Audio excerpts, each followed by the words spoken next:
Blue Blizzard looks ready to go this morning. I agree. Will you open the trunk for me, please? Man.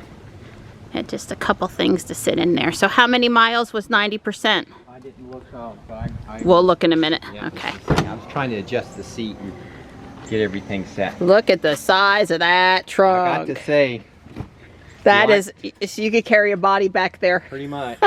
So what's the cup holder situation in this car? There's only 2. There's 2? It's just 2? There's no back seat comes forward and there's one in the middle. There's no I'd say this behind the console here, like in the X. It's just these 2 and that's it. Yeah, because this is the no center console. Johnny says there's only 2 cup holders in this entire car. Spoiled X drivers, us. Right? Yep. So Donnie, how many miles did we get at 90%? 220 miles. Okay, well it's been sitting there a little bit. It might have actually charged us slightly more than that and lost a few while it was sitting, but It's possible. plus I drug it to 90. I don't know if that's a precise 90. It may or may not have been, but so 220 for an 85D at 90%. So it's 44 miles, 57 minutes to get over to Carthage where we're headed. It's not a super far ride. We're basically headed to sort of towards Sanford. So, you know, round trip showing 43%. I'm sure we'll do some driving around, but, you know, it never hurts to look just to make sure. So Don's had a couple of comments. These are not complaint comments. These are just things you notice when you usually drive a Model X and you find yourself in a Model S. Right. One, the door, the side of the door, it's higher. Yeah. And his arm, he says his elbow is up and his hand is down, and he probably could get used to it, but it's not where he really wants it. Right. It's more than just different. It's just slightly less comfortable. I don't notice it. It's comfortable for me. I really didn't know. I don't notice that. And then he wanted to move the headrest up. You can see the headrest is too low for him, and they don't adjust in the S. Yeah. Plus there's no door pocket. Not that we were going to totally move in, but you know, I can totally see why people mentioned, we won't say complain, but mentioned that they would like a door pocket. Yep. And I guess there's one coming, or there's map pockets on the back of the seats coming for the X or something. Right. Don had me put her in comfort steering. I had moved it from sport to standard. At sport, you could hardly move the car. It felt like you were having to put your whole body into turning the wheel. Standard was good enough for me, but Don wanted comfort. I probably like comfort better. Well, I guess it makes it, I guess maybe Ruby's in comfort. I don't know. I don't know either. The weight of the steering in whatever standard was, it just felt heavier than I was used to. I guess I like a light steering. You know, at least for Saturday driving on the back roads. Right. Yeah. And then what else? Don said he can tell the car isn't as top heavy as Ruby. This car doesn't lean into the curves quite the same. It stays stuck or it's flat, whatever way you want to say it. Yep. Well, don't worry. Well, number one, he's not complaining. We're just highlighting things we noticed driving the S today. And number two, if he says one thing too many, I'll have him pull over and I'll drive, because this car is like, you know, for an occasional drive instead of the X, it's a lot of fun. I like the heated steering wheel. Yeah. Apparently when you get out and you leave it on, it starts up the next morning. It stays on, I guess. So Don's had me turn it off now, but it definitely warmed up the steering wheel. That was the only thing we didn't get on Ruby at the time. It was the winter package. I remember we both agreed, what would we need that for in Raleigh? Well, you know, as life would have it, it would have been nice to have, I guess. Right. If we ever need a new steering wheel. Yeah. It'll be a heated one, if they can do that. Don just flew us past the Mustang. He was doing 45 and a 55, and you know, we're not out here to be poking today, so. Well, this is like my favorite road. It's twisty. Yeah, I mean, there's like nothing out here. Yeah, this is not like the mountain roads, super twisty. This is a significant twisty, and so, I mean, you definitely have sharper curves and easier curves, and so I very much enjoy driving this road. Yeah. Well, Don's got his lumbar support going now. Yeah. He was commenting about Elon's height, and Don's just a little shorter than Elon. Not a lot, but a little bit.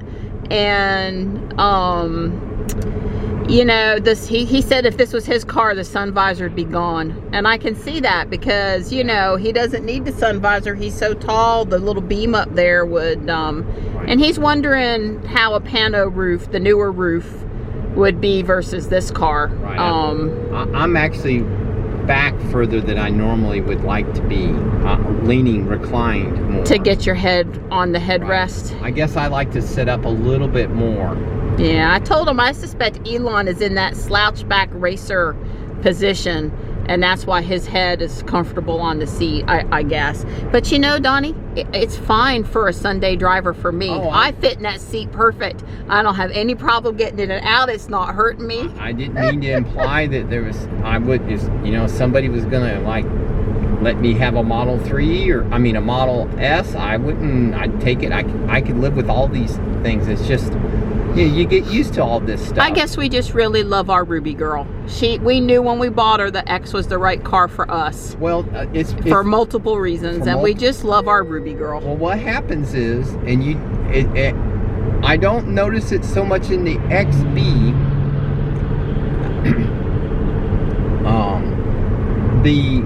You get that roof in the X that, you know, is really nice. Yep.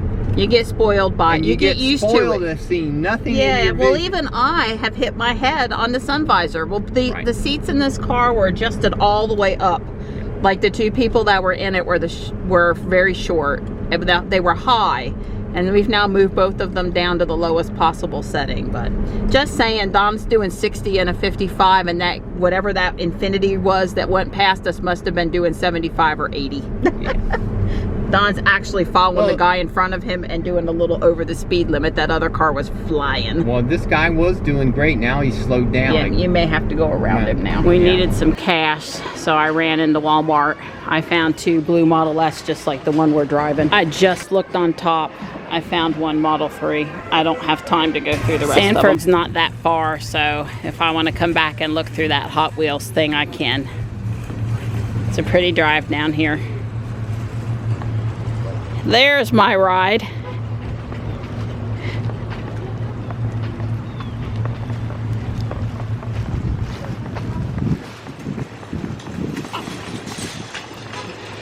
I tried to get out and go in Walmart and leave my door open and wait for Donnie to close it. Can't do.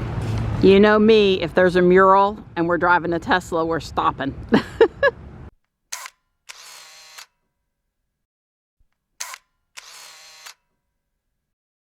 You know, there was this really hot guy driving a Tesla. I had to take a picture. Really? Wow. So we're cutting through Sanford now. I guess that stop cost us 15 or 20 minutes. It is what it is. We were hoping to make a little inauguration. That's a handicap vet. Yes, it did have a handicap plate on it. We were hoping to make a little inauguration for the museum down here, which is at 11, and I guess we're probably gonna just miss it. Sorry, Andy. What was I gonna say? Oh, I was gonna thank Tesla for giving us this loaner car to use while Ruby is being worked on, because you know, I'm in pretty good spirits today, and that's probably because we're not driving a gas car. We're driving a Tesla, even though we don't have Ruby, and it's a pretty day out there, and I never take the loaner cars for granted, and I just wanted to say thanks to Tesla for giving us this option this weekend. Look at the cotton. Common sight in North Carolina this time of year. This field has not been picked yet. There's still a good bit of white in the field even after it gets picked, but this field definitely has not been picked yet. Yeah, this one looks like it's been picked. Maybe, yeah. Fields of white.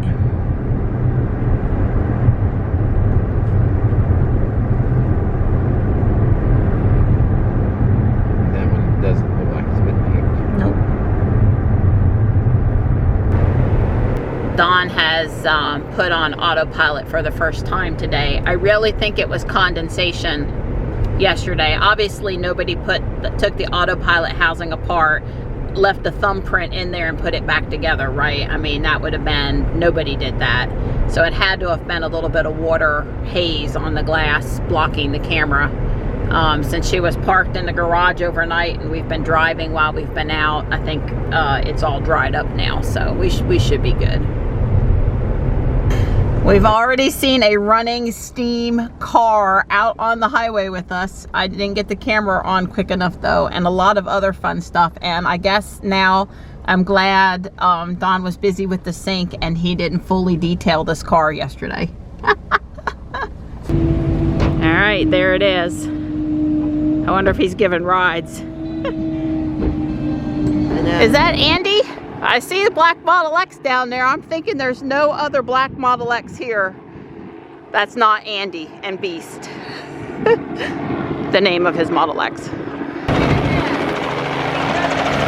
So Jody was moving the Model X because it was parked near where the helicopter was landing, and the helicopter landing is throwing up a lot of sand.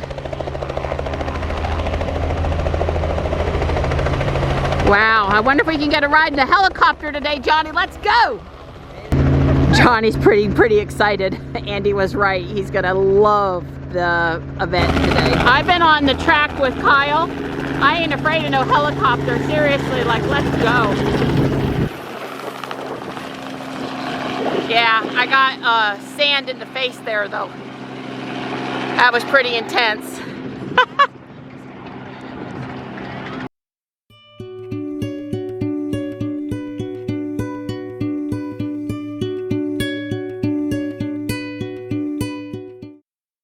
Wow.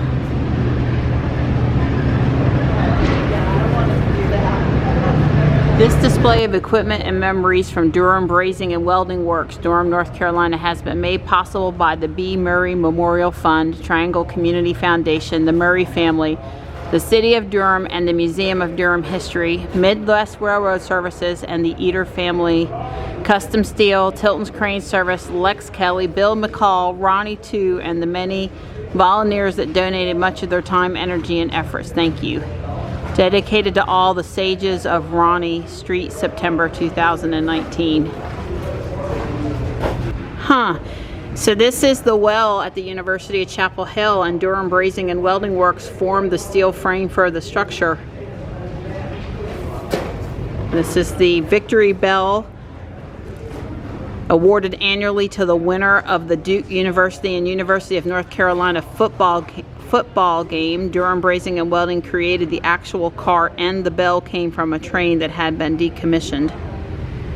During World War II, Durham Brazing and Welding Works created parts for destroyer escort warships, including air ducts. Ike Murray Jr. can be seen above with some of the ductwork. One of these ships, the USS Slater, is fully restored and moored on the Hudson River in Albany, New York as the destroyer Estork Historic Museum. Originally established by Ike Murray Sr. and Baxter Sapp in 1923, Durham Brazing and Welding Works was a family-run repair and custom fabrication shop located at 322 Roney Street. The Murray family, their business, and the iconic storefront have been recognizable to Durhamites for generations. While the story of the business is unique in itself, the machines behind the work also have stories to tell. Durham Brazing and Welding Works closed its doors in 2018 after the passing of Ike Murray Jr., and yet nearly a century's worth of metal work has left a lasting legacy in Durham and beyond. Buffalo Iron Worker. The Iron Worker was manufactured by the Buffalo Forge Company in 1953. This machine could perform two separate tasks. It could punch uniform 1-inch holes through metal and could also cut lengths of angle iron.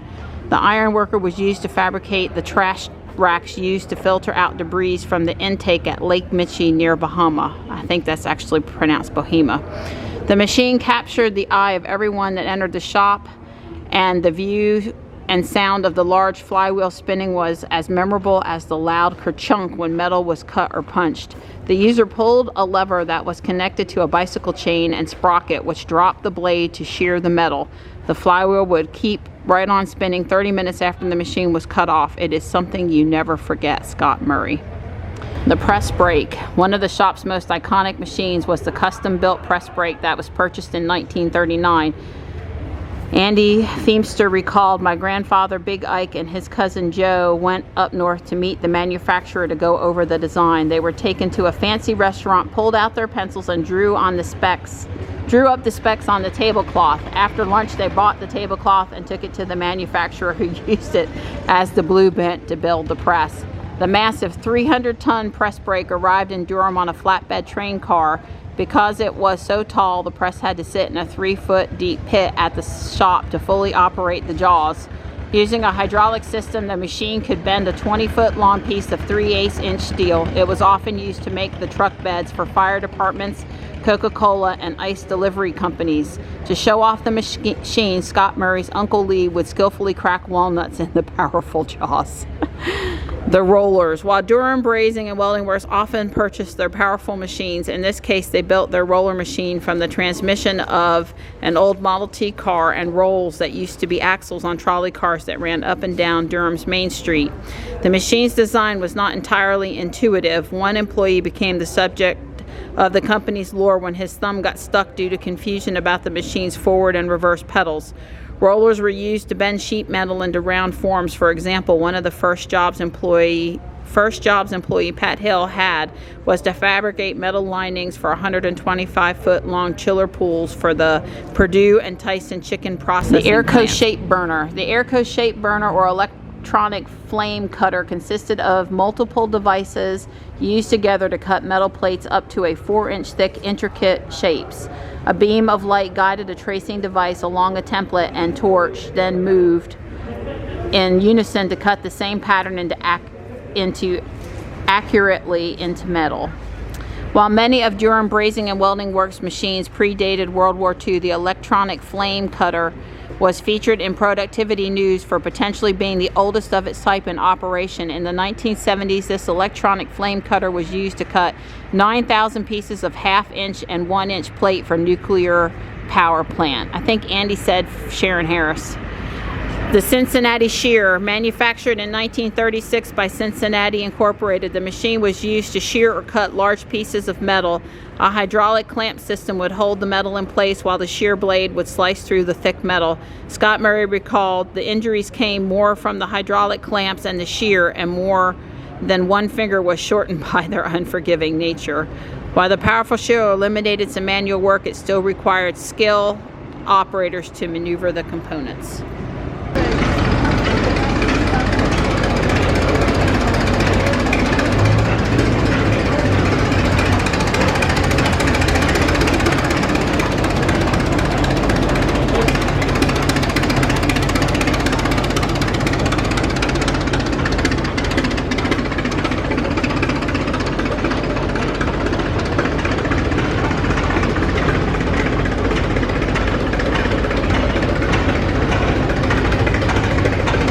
Oh, I see Johnny found Andy. Andy's in the purple.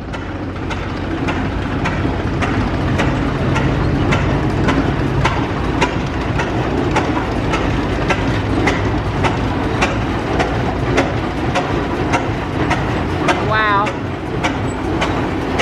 To see these old machines run, that is impressive.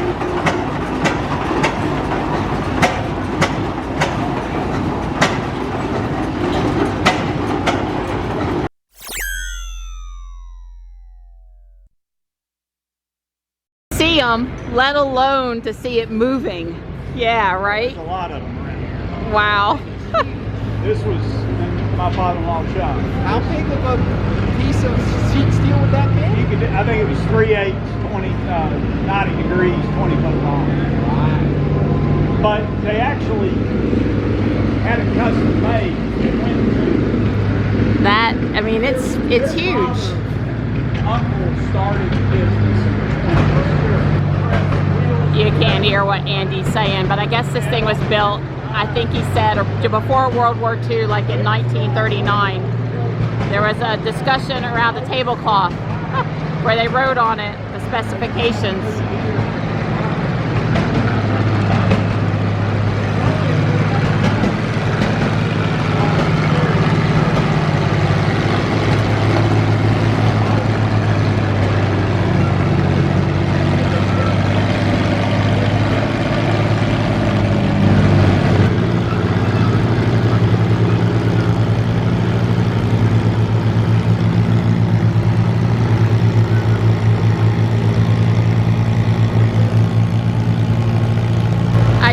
Johnny, I said right about now, I'm betting he wishes he'd grown up on a farm. I think he would have been a happy boy. And it was operational until 2 years ago. A year ago. I told Johnny I bet right now he wishes he'd grown up on a farm. This was in downtown Durham. Wow. I mean, this was what built Durham. Now what is this called? This is a shear. You actually took a piece of steel up to, I think the capacity on this was 3/4, but it was rated half, I think half by 12. And you could slide a sheet in to a stop in the back, and this is like a knife. It's all the way down right now, but it would be raised up. You'd slide the sheet in, you'd push on this pedal, this rod, with your foot, Right. and the flywheel would engage, and it comes down like a pair of scissors Wow. and shears the piece Cuts of it. metal. It just cuts it. Yeah. A straight cut. Just like a pair of scissors. Just like a pair of scissors. Wow. And then the drop piece falls off the back. They don't make them like that no more, Andy, you know? That's it? All that pressure? Yeah, but it's a flywheel. When you start this thing, it's a big worm drive. Right. It's a flywheel and you're spinning. When you shut this thing off, it would take over 30 minutes for it to stop. Wow. Because of what mass. Wow. So it's a small motor. It's only like a 5 horsepower motor, and it would take it a while to get it up to speed. But then that's The inertia, You yeah. just, it only needed that energy for that short. Right. These I work- engineers in it, this flatbed 2-ton truck with this roll 3x3x3/8 angle, about this big around. Right. And they all pull up. It's on the back of the truck. Yeah, this is Sharon Harris nuclear plant. It's out of tolerance. It had the blueprints and all that stuff. And Lee, my father-in-law, he's looking at it. He always used a Lufkin chrome clad, 12-foot tape measure. Right. He measured it. It was about 3/4 of an inch out of round. Right. They expected him to get it off the truck, put it in some sophisticated machine that you dial it all in. He's like, come on, things. We grabbed it and hooked it to the overhead hoist and brought it over. And I've been trying to find it. I think it's in the woods. It's a connecting rod from an old steam engine. Okay. And the base is about this big and it's cast and it comes up like this and they just cut it off Right. to make an handle. Sure. And it just sat on the floor. Right. And he measured it, marked it with a piece of soapstone in a couple of places. And he said, come on, Feemster. He always called me Feemster. Rolled the thing up in a certain spot and had me hold it and grab this sledgehammer. Wham! And hit it one time. He said, that's it. And throw it up on the truck and they're just in shock. They go over there and measure it. It's dead on. And this is big production. And I asked him, I said, what's it for? It was a heating duct support ring for one of the offices or something. But they had all those guys come and all that. Literally what it do is this. I missed this also. Andy said, I didn't catch that. Just sit there Whoa. and max all day. Years now. Then this is one of the first. some of the ties. What it had, What is it, Andy? you A trace cutter? this was World War II. Okay. You've heard of the Norton bomb site? Yeah. This had a Norton, and it's in the storage. I told them to put it on. A Norton bomb site mounted right here. And you cut out a piece of a pattern of anything you wanted burned out of steel. And you laid it on this, and they had a glass, later plexiglass sheet to cover it. And you brought this arm out, and it had a photo eye in the Norton bomb site, and a little wheel that would roll around and follow the tracing of what you cut out. And of course, it would mimic, you could put multiple arms, torches on it to cut the pattern out. So this is literally Airco, which is still in business today. This was like serial number 7 or 8, very, very early serial number. Even the power supply for it was, vacuum tubes and. So, Wow. you wouldn't get away from the guy who was doing this? I mean, Well, I can't do it because we don't have to sit. If you have the Norton, see this little chain? Yeah. This little motor would run the Norton bomb sight up and down, and it would actually sit on the it had a wheel that bared down solid. And when you flipped it on, it's a photo eye, traced the piece out, and you just stood back and watched it. so you didn't have to, you didn't, a human didn't Make it fall. Once you started it, the It photo eye traced it. Wow. The servo motors that move this arm. That's what I say. That's what's the piece that's That's missing. the part Is the There's sight. a picture of it on their display over there that shows it. So it's like an early CNC, but for Yeah. metal? Is that what it is? Well, is I that mean, CNCs are still for metal, but Right. and they still make, now they're typically plasma. Yeah, But plasma. what you do is instead of tracing out a piece of paper, you do a CAD drawing. That's right. And the computer reads the CAD drawing Sure. and Turns works the step same mechanism. There's still a pentagram of mechanism that runs the torch heads around. Most of them are XY tables now. They've got little servos that run the head wherever it needs to go. If I remember him, Andy said this was a Navy piece bought post-war. this set outside across from the shop, and it was a monster. It actually had tie bolts that went through here to keep the jaw, Right. unless you were cutting a really deep throat. Big stuff, And right. they never could keep them in it because when you punch it, it would shatter the bolts, but it never would break the arm. But it had a set of dies in here that would, you know, flywheel, same thing, a big flywheel that would run a worm and drive the, So that's like an eccentric in there? yep, big cam in there. God, how much pressure that could put. Well, it had a capacity of 1.25 inch diameter through 1 inch. Shear 7/8 width, 1.25 inch. Andy says this is a replica. Durham Brazing and Welding, which is where his father-in-law's shop was in Durham, North Carolina. They did a really nice job of moving the equipment here and setting it up, and wow.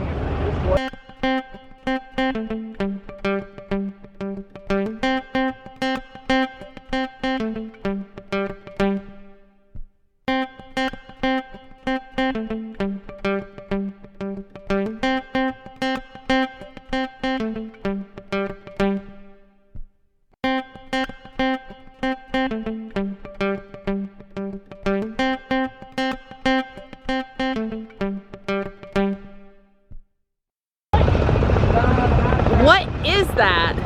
A Yuba ball tread tractor from Marysville, California.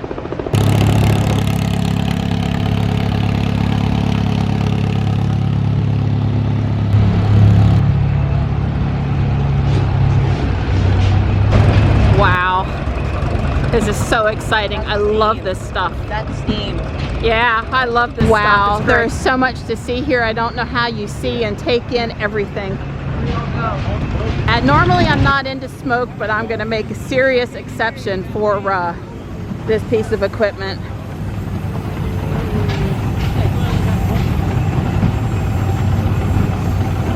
This is really more than just portable power.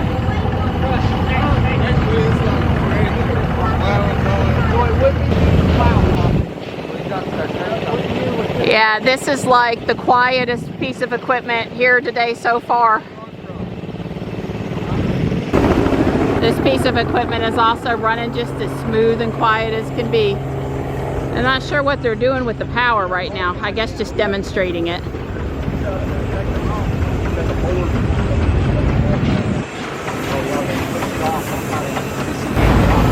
Look at the size of that thing.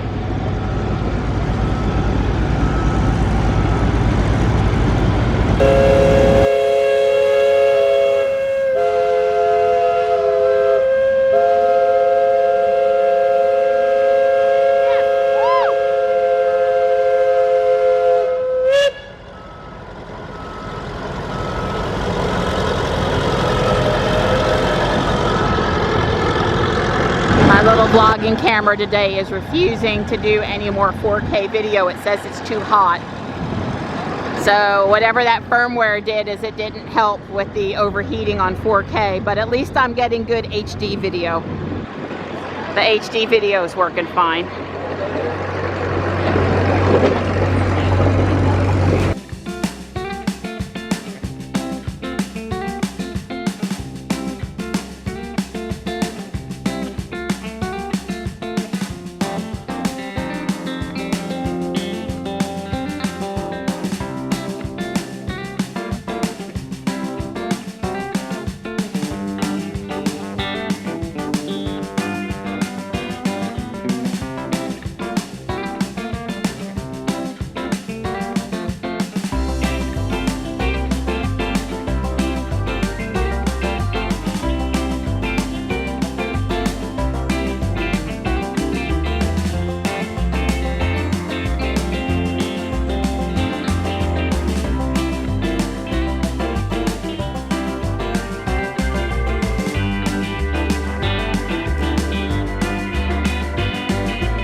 The guy told Dawn this thing moves at 3 miles an hour, baby.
Traffic jam at 2.3 miles per hour.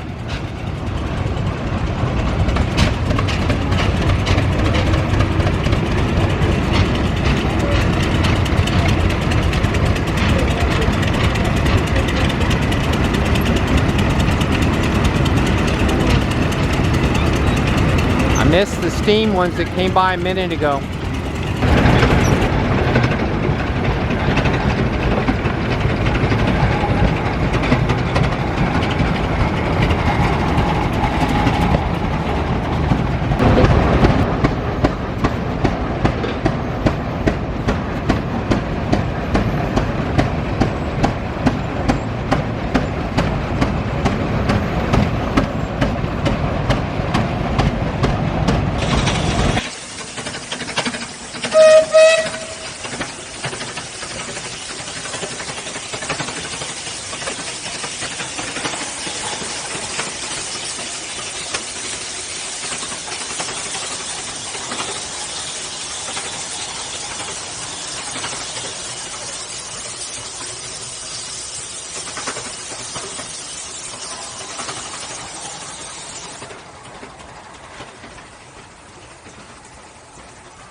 exhilarating here today. It is. It's noisy and it's smelly, and there are the coolest, oldest devices, machines.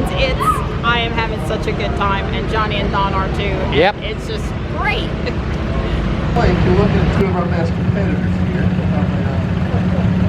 they're newer to the sport than most of us here, so don't turn away. All right, we got it.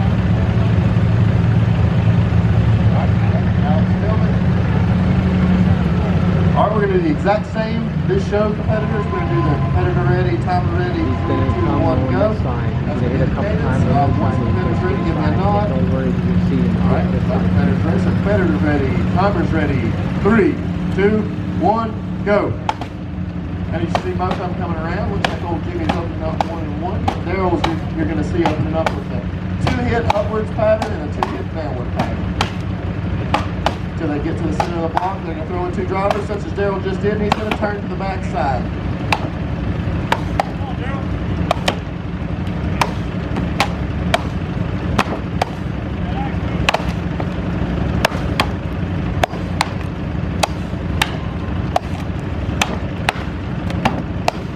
Daryl's just about ready to go for the driver. Sounds like that block's a little bit dry, but he'll take it off here in just a second. Oh, and Jimmy's just about ready, and then off goes Jimmy. Really close heat. Oh, and the stump long. Woo!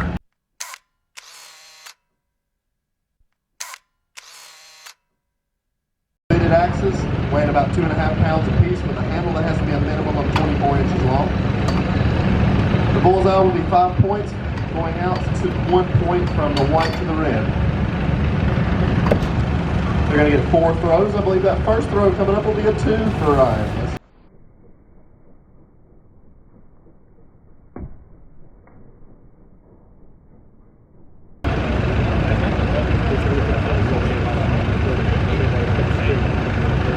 They get an 8-inch start cut, and that's for safety.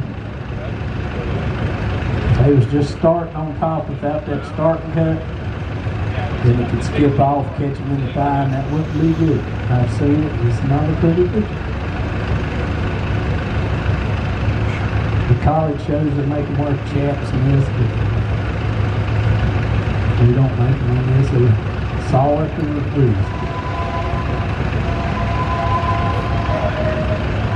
I don't know if these guys have pulled before or not.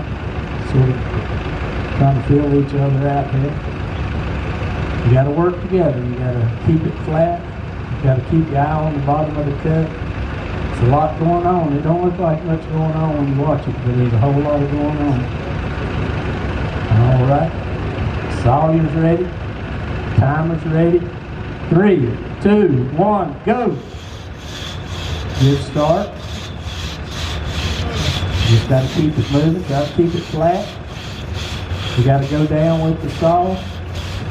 That way you can keep it flat as your saw. About to the little wood and a good cut. Watching the very bottom of the cut. That way you're always make sure that your teeth's in the wood.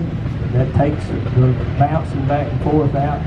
So anytime you're bouncing the log, you're not cutting. So you got to keep that saw good and flat. That way it's cutting the whole time. You start pulling down or pulling up on it, it's just making a spot in the middle, and then when you do flatten out, it cleans up on it. So whatever angle you start on is what you want to make all the way down. Alright.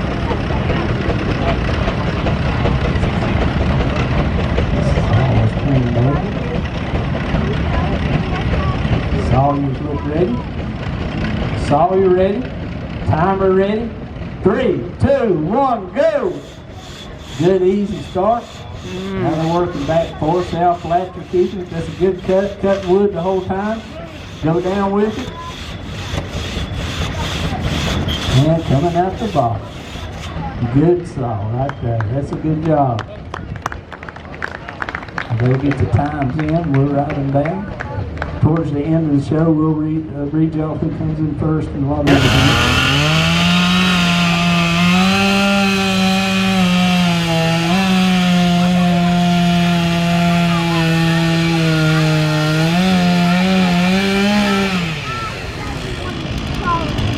See how 1 second to warm up your saws.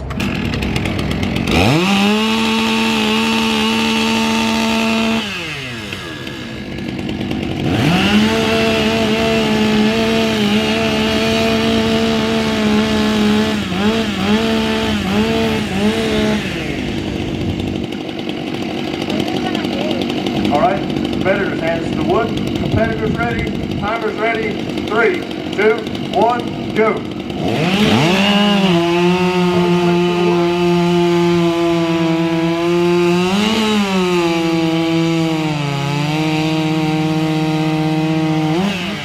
And Jimmy coming up through the upcut gains and catches him and gains the lead coming through the upcut. They were both very neck and neck. We're across the street now from the main show. And there's a ton more stuff over here too. Now there's a purpose for a hit or miss, if I ever did see one. Ice cream. Oh my goodness, Donnie, look. Don't that bring back memories? Wow.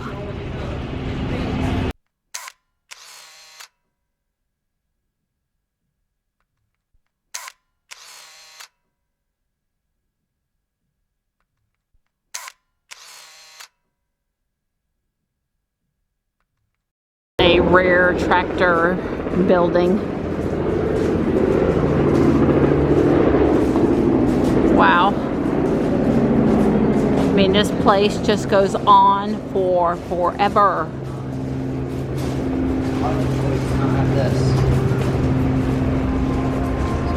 Yeah. Tractors, that one, this, that. Yeah. These are all built by people to be mini tractors. This is not what the real ones are a lot bigger. Especially this one.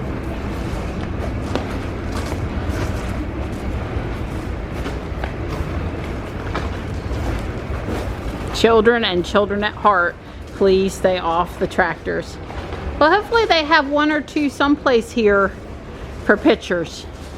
This whole building is pedal tractors. Low and high and on the side.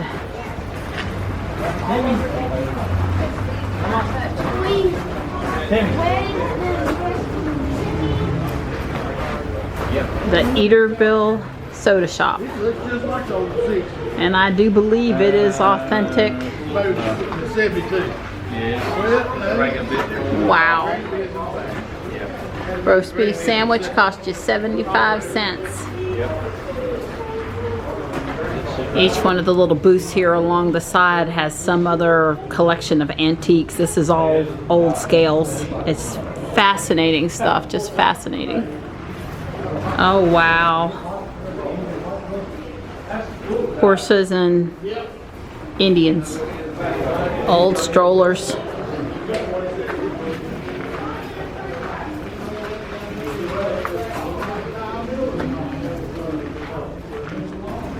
What's fascinating about the bike? It's a John Deere. It's a John Deere bike. Wow. Here's a green and white one. And Oh wow, a Harley Davidson bike too. John Deere 5-speed white, year 1972.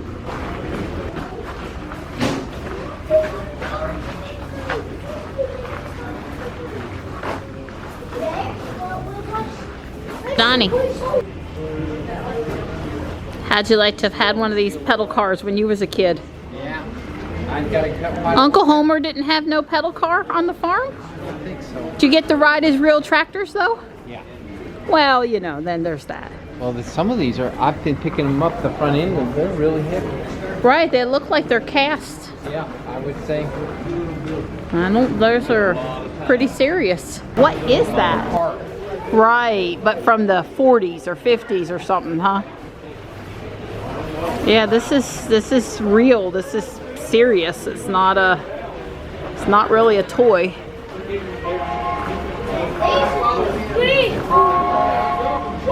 Yeah. Kid at heart. Don says that's a gasoline-powered unicycle up there. Something tells me you had to be pretty crazy to try to ride that thing.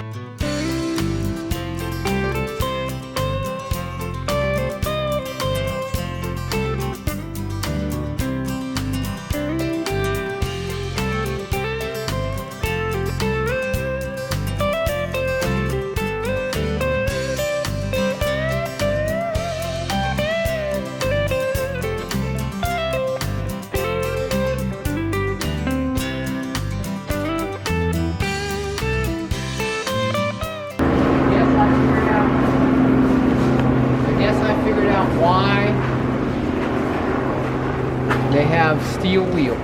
Why? Because the pneumatic tires, they just always go flat. Yeah, they rot out, they go flat. Sure do. Guaranteed to burn successfully on all grades of kerosene under all conditions at all loads up to its rated brake horsepower. So they kind of have the tractors of the same company grouped together. Looks like these rumbly ones always have the square, I'm gonna call it a funnel, I'm sure that's the wrong word, up at the front. Sort of their distinctive trademark. As much as I am not into gasoline today, I have a full appreciation for these restored older gas pumps. I just got to tell you, it's awesome. What year's that from? I would say 20s. Really? So by the time you come along, they didn't look like that no more. No. I've never seen gas pumped out, real gas pumped out of one of these. They would pump it up, and then that's how then it would drain down. In other words, it's sort of like a measuring cup. You fill it up and then put it into your car. Wow. That's fascinating. That's beautiful. I'm so glad to see it restored here in a protective spot.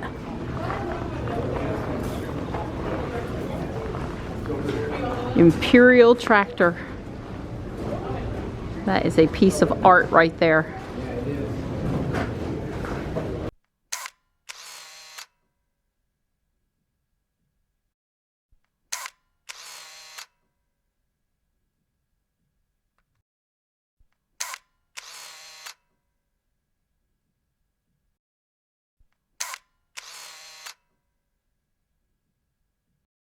I've had those times where I wanted to go into the garage and decide whether I should drive a Model X or a 3 or an S or soon a Y. Imagine getting up in the morning and deciding which tractor you'd like to try to start today. Just for the fun of it. It'd be taking you all day. Just for the fun of it. And then drive the farm. Give some younger grandchildren a thrill maybe. That's impressive. I suspect these spots over here is because some of them are across the street. Honestly, these are some tractors. I ain't never seen nothing like this. This one says it's from 1916.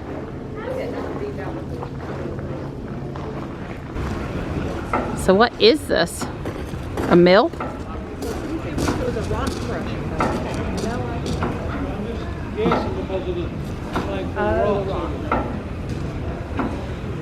Huh. It just reminds me what you might see at a grist mill. So it's a rock crusher? It'll sound so soft and smooth and calm for something that might crush rocks, but I hear you. I'm sure it's plenty powerful. It's what? Crusher. For gold extraction. Gold extraction, yeah. Making little rocks out of big rocks. I guess it crushes them and then they come down here? Yeah. Yeah, this island.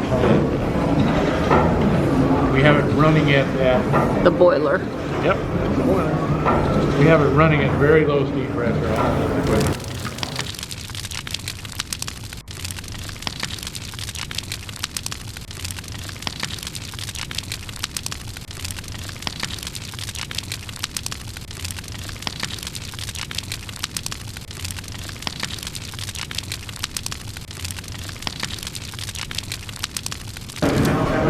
So this thing makes barrels. The old-fashioned barrels, wooden barrels. You put the wood on there and then shape it. And then shape it. I think my head is spinning with all of the antiques machinery we've seen today. Just After 1950, what about 1850? 1850. Yeah, maybe here's an 1850 bandsaw. Wow. Yeah, this is a place JB would like. Maybe next year he should come in November and come with us for their 100th anniversary. It's the 6th through the 8th. November 6th through the 8th next year, JB. I'm thinking you'd like this. So the one boiler serves all of these demonstration machines. Don says this is a generator. This is, I guess, steam driven. And this electric generator. Wow. I don't have my glasses. Here, have my glasses. We sharing today. Don't laugh. When you get over 40, you need reading glasses. It'll happen. It says volt, but I can't read it. It says amps, and I can't read it. But definitely this is a generator. Or alternator, whatever, but I can't read it. What was it, Donnie? It's a 120 volt generator, 160 amps, 20 kilowatts, it says. So this is the stuff Andy was talking about having pulled out of some of the hydroelectric plants and replacing the, what did he call it? The Yeah, put it out in the switch yard. Yeah, but this is all granite. That's not metal, that's actually ceramic. yeah, it looks like it needs to be in A museum. yeah, Frankenstein. It's the Frankenstein looking stuff. Kilowatt, amp hours, AC amps, DC amps, that's probably the exciter. There's two of them. That is fascinating. There's probably the kilowatt hour meter. This kilowatt hours measuring how much energy will be generated instantaneously. Right here it goes up to 30 kilowatts. So that's another style generator? Three-phase, 60 kVA, rated at 50 kilowatts, 900 RPMs, 2300 volts. So this would be actually closer to distribution. Wow. This place is fascinating.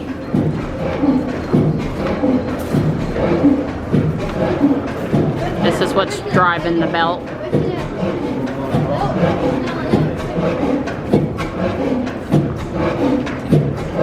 I wondered what this was. It is a gold press.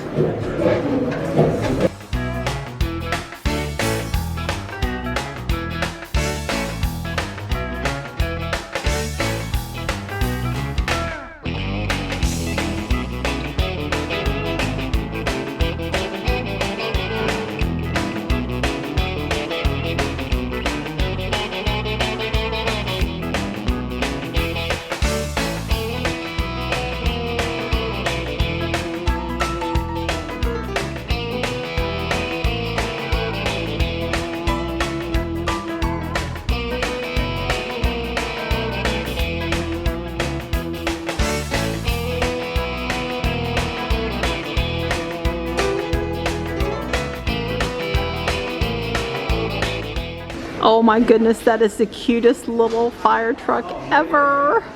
It's not a toy. It's an Actual truck.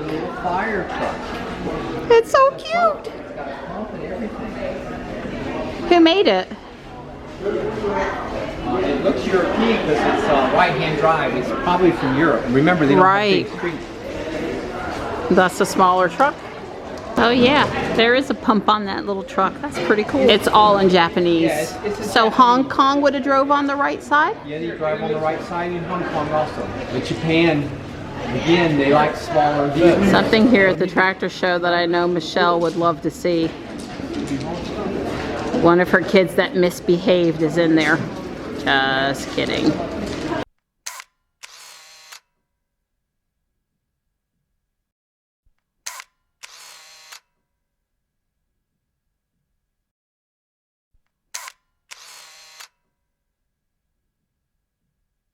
There's so many vehicles here. My head is spinning now. This section is labeled construction equipment. This is a Mack truck, International. I guess if you owned a lumber yard or were moving stuff around, this was your vehicle.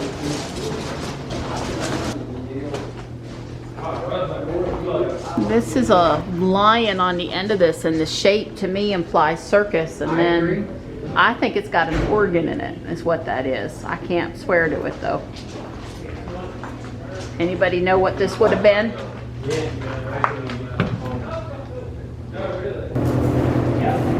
More tractors. Well, these are modern enough you might have had air conditioning inside the cab. These are from the 70s. Okay.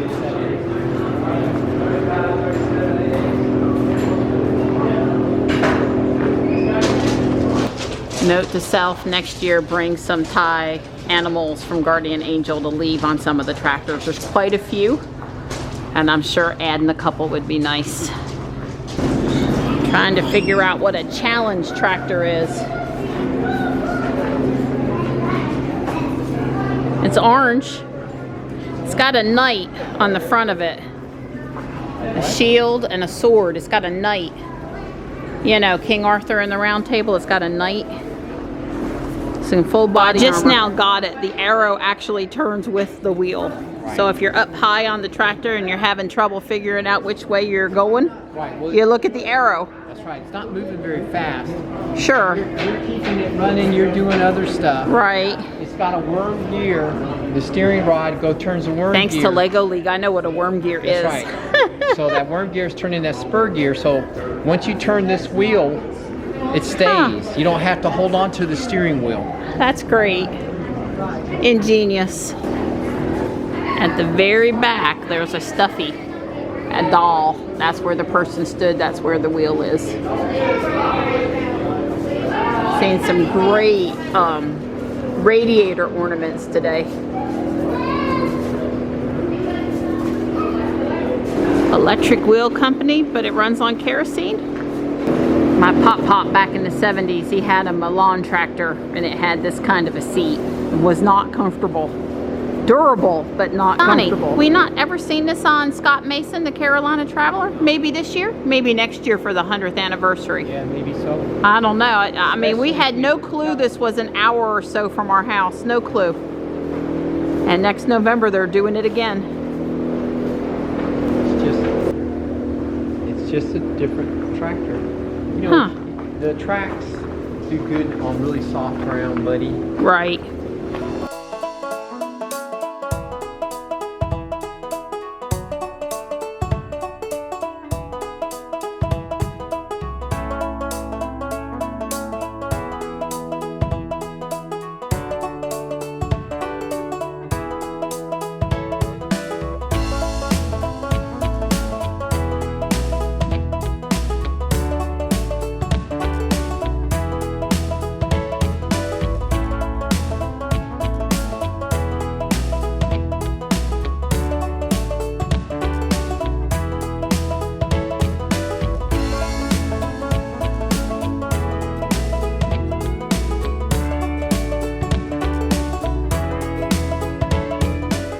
We just saw Johnny for a minute. He's doing that teenager thing. He needs somebody to pal around with, though. Another teenager. You know, parents safe nearby, but not on top of you. The van is back to the car and or maybe.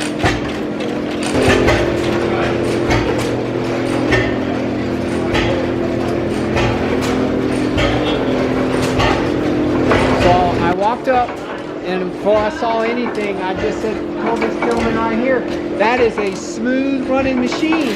And he pointed out, you do see the nickel. Oh, wow. So I guess smooth running would be the word. Yeah. So what was it originally used?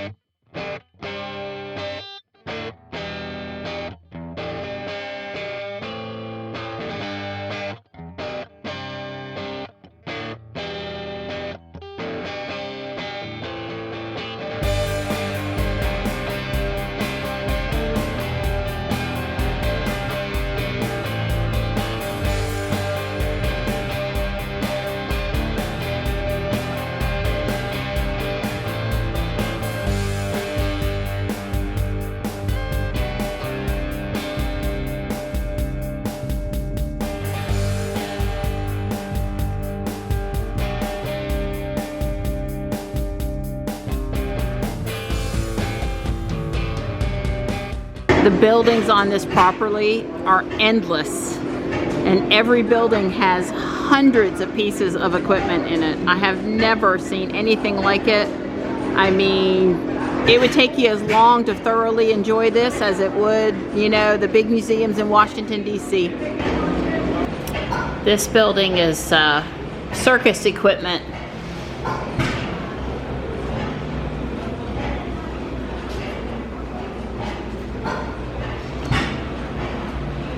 Wow. That's like a organ out of a merry-go-round, kind of like what we have, I think, at Pullen Park and Chavis Park in Raleigh. And of course, your concessions. All right, now I'm about to cry because when I walked in this room, I immediately felt like I was in Asbury Park. 6-year-old little girl, I remember it like it was yesterday. And this organ is actually from Asbury Park. I mean, I'm emotional about it. I remember the gorilla mostly and how frightened I was, and the man at the bumper cars, he let me go on the bumper cars the last time I was there, even though I wasn't old enough, because I was having a meltdown. And I remember getting lost in the House of Mirrors and Dad having to come in and rescue me.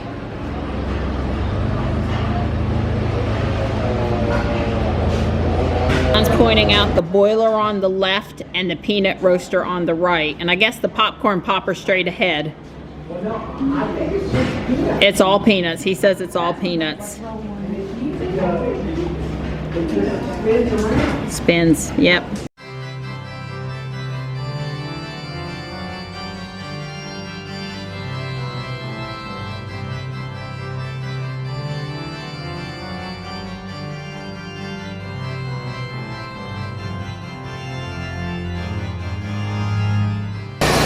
Even with all the pictures and video I've taken today, I still don't feel like I've done everything here justice. Wow, Don said that was a generator. I asked him, what am I looking at in here? Honestly, at this point, I don't know what I'm looking at.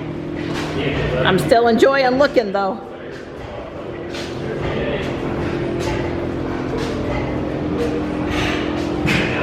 A lot of these pieces of equipment have chutes on them, like you would drop something in there, I don't know what, and it would crush it, separate it, process it somehow. Oh, this one has a kitty cat. Yeah. Wow, you don't see too many of them anymore. And here's a real Ronald McDonald. And there's another McDonald's sign up there. I mean, this place, it just goes on and on. Oh, and my goodness, that's a train car, a caboose.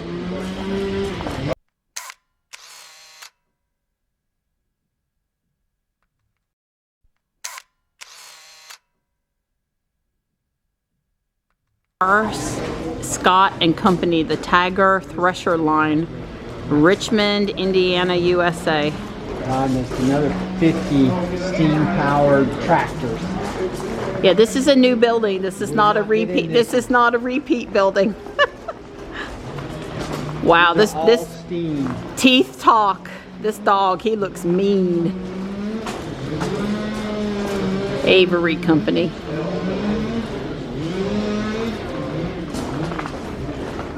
Well, Donnie, here's my tractor. It says kitten on it. There you go. I wonder if she purred for the guy that ran her. The Westinghouse Company. Now I'm going to try to pronounce this. Schenectady. Did I get it right? New York. Wow. This is the steam motor, or engine. So that boiler generates the steam for this, which basically turns this wheel. That's a power takeoff. So you move it around where you need power. You have to drag this. Probably horses would probably drag it someplace. Well, I feel like the only thing I haven't done today is take a ride on a tractor. Advance, LaPorte, Indiana to Rumley, minus the square looking funnel.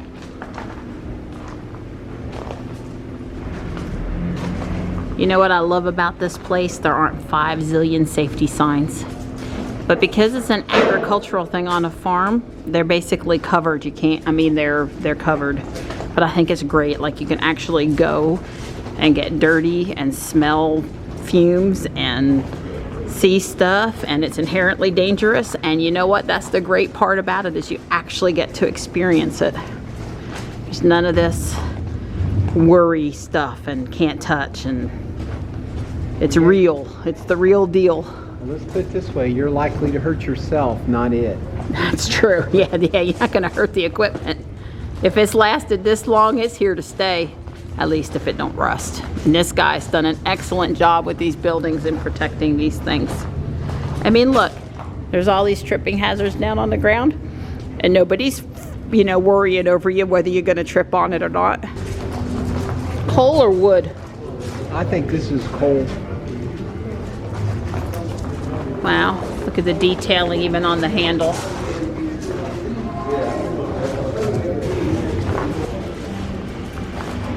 Geyser Works Peerless, Waynesboro, Pennsylvania, USA. Emerson Brantingham Company. Yeah, that looks like a locomotive as much as it does a tractor. This thing come rolling up to your house, you'd be pretty thinking a train coming up. The Geyser Manufacturing Company, Waynesboro, Pennsylvania, USA. Peerless, designed by F.F. Landis, something like that.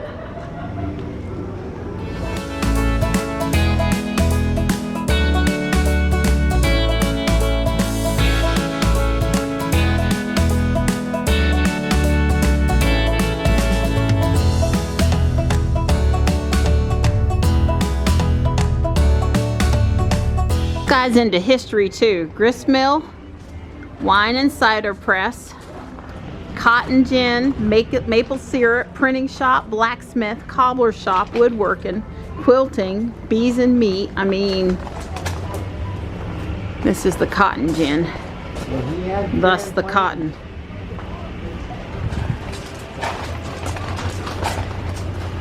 So we paid $10 a piece to come in today. Totally well worth it. I mean, imagine what it takes to restore and build these buildings and keep this stuff up for future generations. And I consider that to have been a bargain. 1 weekend a year. He's open 1 weekend. Yeah, 1 weekend a year.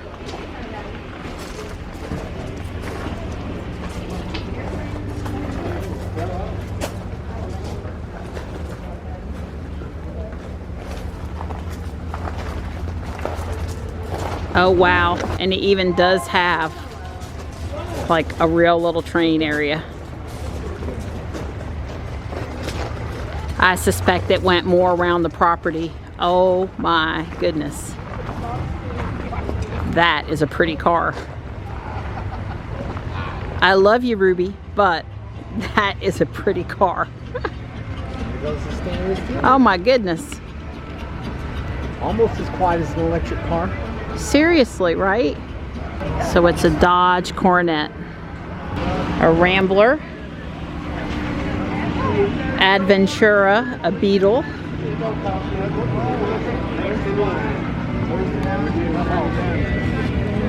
I'm right here.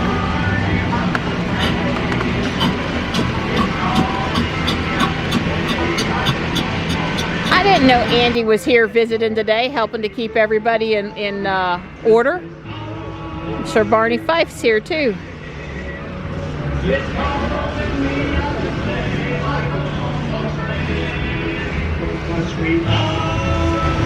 What is that, Donnie? Bicycle with a real lawnmower. You got a nice smooth yard. Seriously, right? You just bicycle around the yard and mow at the same time, huh? You see this stuff right here? That would be this guy right here.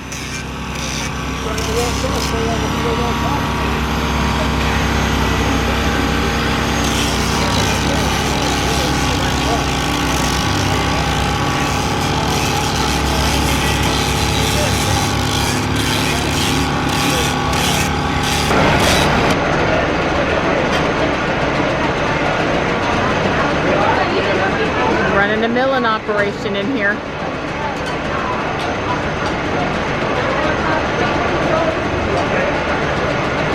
Guess they're gonna send it down in front of that blade.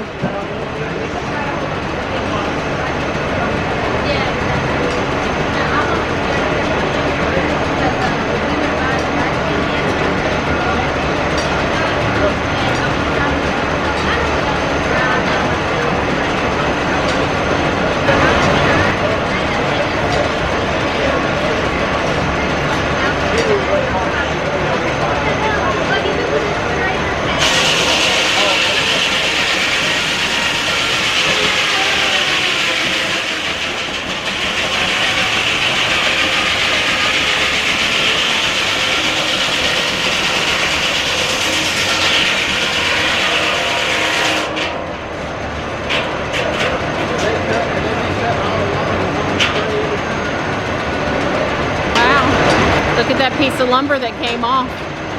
That's pretty impressive. I guess the first run they got the bark off. Now they got to reposition it before they send it back through. I'm on the other end of the milling operation now.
Don and this gentleman are having a great discussion about this particular piece of equipment. So this sawmill is powered by that hit and miss tractor up there. Got a great big long belt.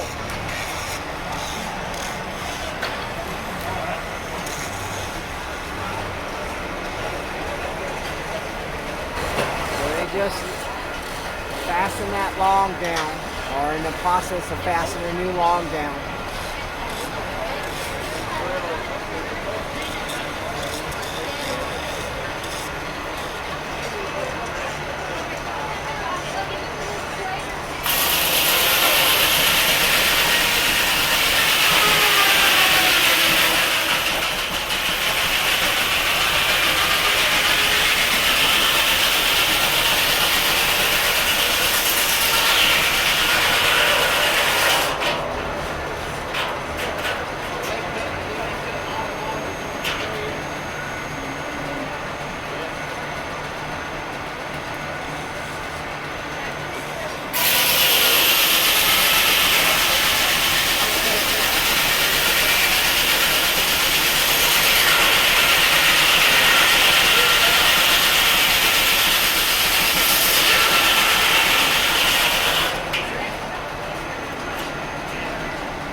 This is actually working. It's turning that belt, which is driving the sawmill. So you can actually hear it. When he cut into that log, you can hear it. It's hitting on almost every stroke. Now it's not hitting on every stroke. It's just idling. You hear that? That's every stroke. She's firing every stroke.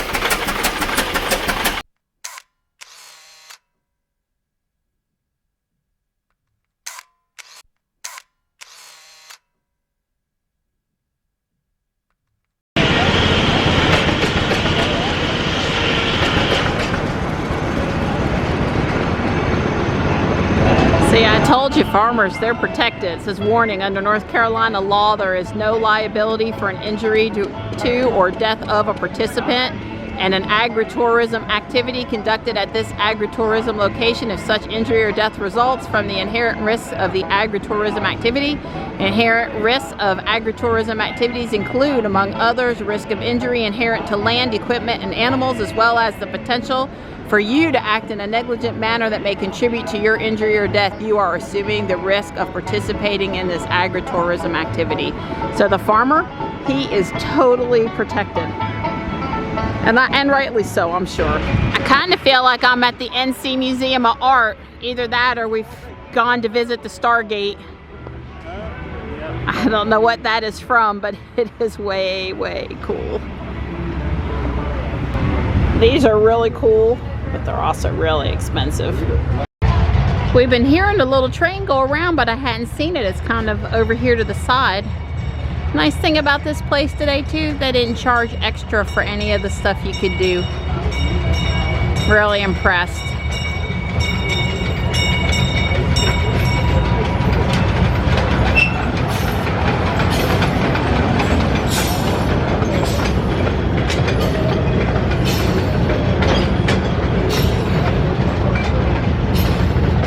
This is bringing back memories of the Durham Museum of Life and Science, right? Yep, doing this for old times. Every time we went, we had to get on the train up there. It would be me and 2 or 3 kids all smushed in on one seat. Those were the good old days. Hey, Donnie. Hey, pretty girl. I sure have had a good time today. I have too. I love you. Yeah, I love you too. He's doing his tender and he's putting water in it. He needs water before we can go. He really is checking everything to make sure it's in good running order. Oiled everything. You must do this like every 5 runs. Every couple runs, that's right. He tooted the whistle. I missed that part. I'll tell you what, this thing ain't probably gonna be that slow.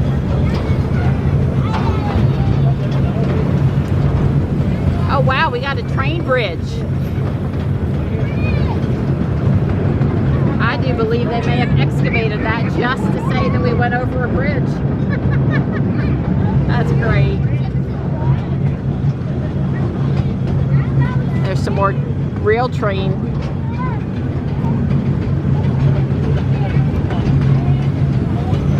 It's chilly now that we're on the loop. Oh wow, there's where the tractor pull is. Look at all the tractors over there now. Oh, I wish I had known those were over there. I thought this area was the loading dock at first.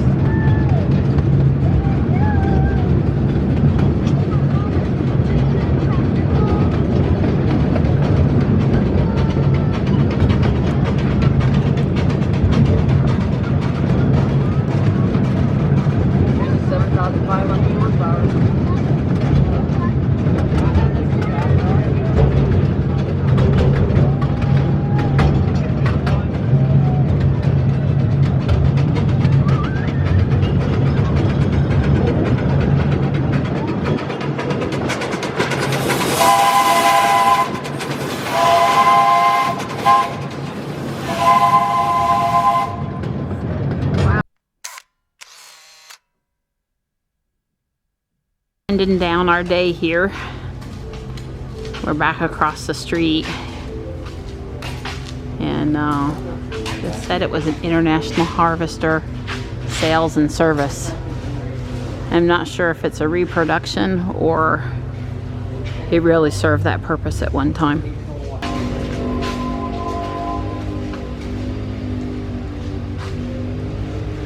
Harley Davidson motorcycles.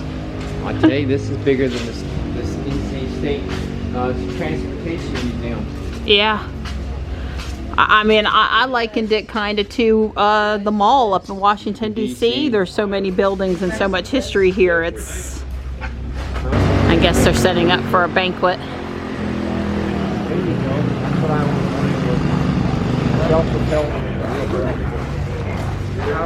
That is neat. Really cool.